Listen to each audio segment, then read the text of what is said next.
পুরাটা অনেক আছেন, আমরা সেন্ট্রাল কমিটির আমাদের একজন আছেন বাদেশি আমরা কথা মাতিল না বাইকার রেস্টুরেন্টও যাই না, বাকি আমরা জেলা বিভাগীয় কমিটি হন বক্তব্য দেবো।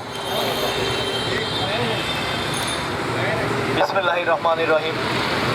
বিশ্ব মানবাধিকার দিবস 2025-এর আজকের এই র্যালির প্রারম্ভে আমরা এখানে দাঁড়িয়ে কিছু কথা বলছি।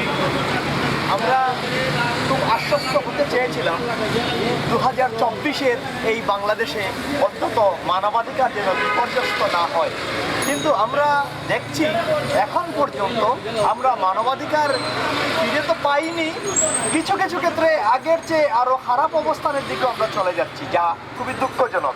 তাই আমরা বলতে চাই, মানুষ জন্মগ্রহণ করার সাথে সাথে তার অধিকার প্রতিষ্ঠিত হয়ে যায়, কিন্তু সে তার অধিকার পেতে গিয়ে মৃত্যুর আগ পর্যন্ত লড়াই করে যেতে হয়, যা আমাদের জন্য খুবই দুঃখজনক। এই সভ্য দেশে, সভ্য সমাজে আমরা চাই প্রতিটা মানুষ যেন তার মানবাধিকারের যে ন্যূনতম অধিকারটুকু সে যথাযথভাবে যেন পেয়ে থাকে।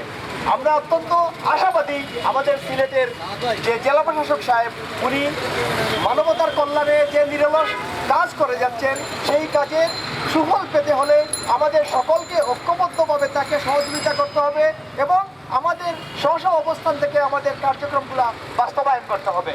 আমরা দেখতে পাচ্ছি ইদানিংকালে আমাদের কিছু মব জাস্টিস শুরু হয়েছে, যা মানবাধিকার লঙ্ঘনের একটা চূড়ান্ত উদাহরণ। সেইগুলো থেকে আমাদেরকে বেরিয়ে আসতে হবে। আমরা চাই আমরা কাঁধে কাঁধ মিলে একজন আরেকজনের ভাই হয়ে পাশাপাশি থেকে আমরা মানবিক মূল্যবোধের এই দেশ গড়ব, তবেই আমাদের এই মানবাধিকারের প্রতিপাদ্যগুলো বাস্তবায়িত হবে। আর বিশেষ কিছু না বলে আমার বক্তব্য এখানেই শেষ করছি।